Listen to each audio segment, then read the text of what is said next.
Magandang araw mga kaibigan. Bigyan natin ng opinion, reaction ngayon itong post ang balita ngayon. Pahayag ito ni ex-Senator Gringo Honasan sa nangyayaring korupsyon sa bansa at yung paglindol, sunod-sunod na paglindol sa ating bayan. Okay, sabi niya, before it was sangkatutak. Now, I don't have any foreign aid news. Mga tulong galing sa labas ng bansa, wala nang dumarating. Totoo nga naman, noon, sangkatutak eh. Former Senator Gringo Honasan directly stated that other countries in the Philippines seem to be losing confidence when it comes to foreign aid because of corruption issue. In interview with Kapuso mo Jessica Soho, Honasan shared the observation after the earthquake in Cebu. The whole world is watching, right? You didn't notice, Jess, earthquake in Cebu? I didn't hear anything about foreign aid news. Previously, the Red Cross aid may be what is in my mind of those who are watching us abroad. We will give help. It will just be corrupted. Losing confidence? Honasan says, the result of corruption is not only lack of trust in officials, but also destruction of the country's reputation in the eyes of the world. The country that used to be helped immediately whenever there is disaster now seems to be viewed as a stain of doubt. He added, if this perception is not suppressed, the Philippines will have a hard time getting support for future disasters or global projects. Sabi niya, it hurts.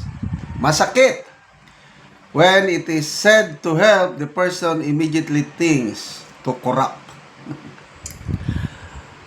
Agree ako dito sa sinasabi ni ex-Senator Honasan. Grabe na po ang imahe ng Pilipinas pagdating sa korupsyon dahil balitang-balita itong nangyayari ngayon na the worst.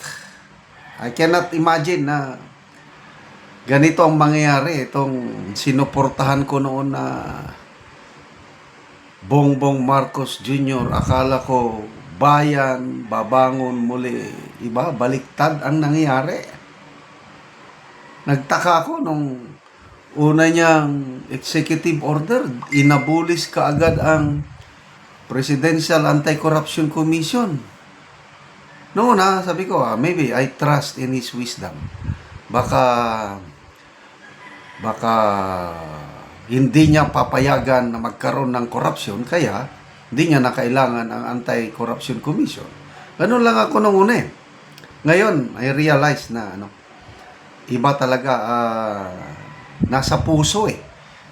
Nalala ko nung kampanyahan pa nung bago May 2022 election, presidential election, halos lahat ng kandidato, 5 major candidates, in-interview ni Boy Abonda. Inisa-isa niyang in-interview.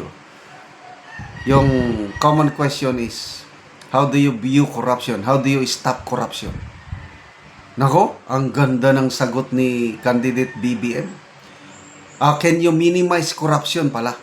Ang sagot ng candidate BBM is, no, it cannot be stopped pala.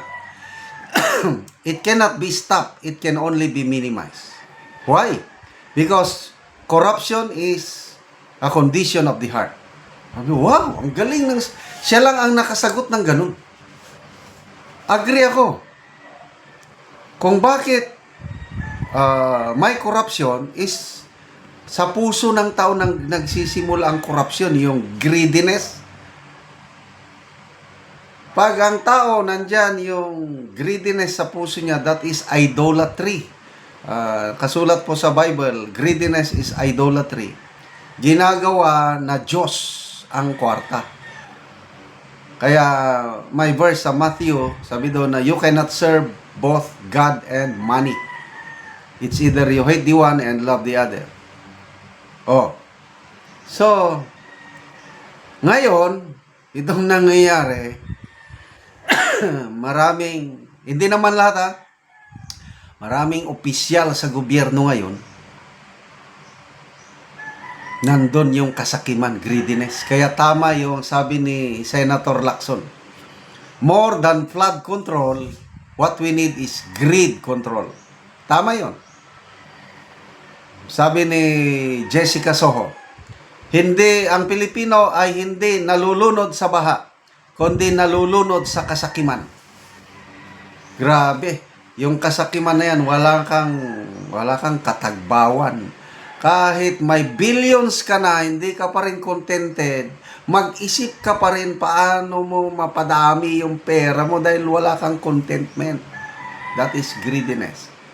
So, how to contain greediness? Panginoon lang. Ako, naranasan ko yan. Dumating yung punto ng buhay ko na gusto kong yumaman. Dahil sa ambisyong iyon, nakagawa na ako ng mga hindi maganda.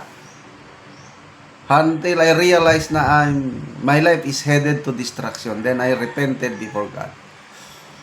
Pinapasok ko ang Diyos sa buhay ko and nag-surrender ako sa Kanya. And unti-unti, by the power of the Holy Spirit, nawawala na yung greediness, napapalitan na ng love of God, napapalitan na ng generosity. So, naging kontento na ako sa buhay. Simpleng buhay na lang ko ngayon. Kailangan pa rin ng pera. Why not? We need money. But ang problema, yung the love of money. Sabi ng Bible, the love of money is the root of all evil. Totoo yan. Ito, nangyayari sa Pilipinas ngayon. Yung grabing, akala ng mga nakaupo sa gobyerno, pera nila yon, yung budget na yan. Kaya lang, pera ng taong bayan, kaya galit ang taong bayan ngayon sa korupsyon. Tapos sasabihin pa ng ICI advisor na revolution on the streets that does not heal our country. Anong gusto nyo? Hindi kami magpahayag ng aming pagkadisgusto. Mag-rally kami, mag-protesta kami as long as it is a peaceful protest. Karapatan namin yan mag-ingay para magising kayo na nasa gobyerno na hindi nyo pera yan, pera ng taong bayan yan. Salamat, Ex-Senator Honasan, sa inyong observation. Mga kaibigan, salamat sa inyong pagsubaybay sa ating channel. Nakakatulong kayo ng malaki sa tribong Talandig ng Bukidnon dahil ang sweldo natin sa channel na ito, pantulong sa tribo, namimigay tayo ng mga libreng yero at pako para makapagpatayo ang tribo ng mas maayos na tirahan. Panoorin nyo ang video na ito. Ano ni silang natagaan og sin?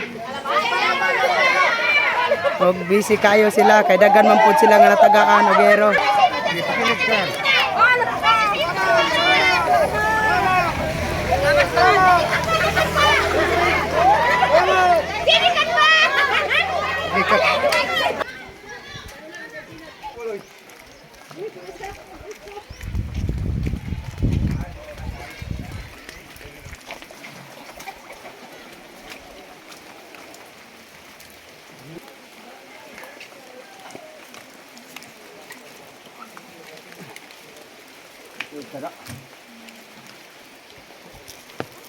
Sir, salamat sa Ginoo nga naghatag niining hinabang nga sin. Hinautod ta sir nga magkauban ta kanon na hinautod ta sir nga ta sang kinabuhi ay walay mitupong sa gawom sa atong Dios nga makagahom. Sir nga daghang pa ang matabangan nga nanginahanglan sa mga kakulangon. Pila na day katuig ang imong kuan-kol? Imong Edad? edad? 57 akong edad karon. 57 na ka. Oo, 57 ako. Pila ka buok imong anak kol? Siyam. Siya mang imong anak. Oo.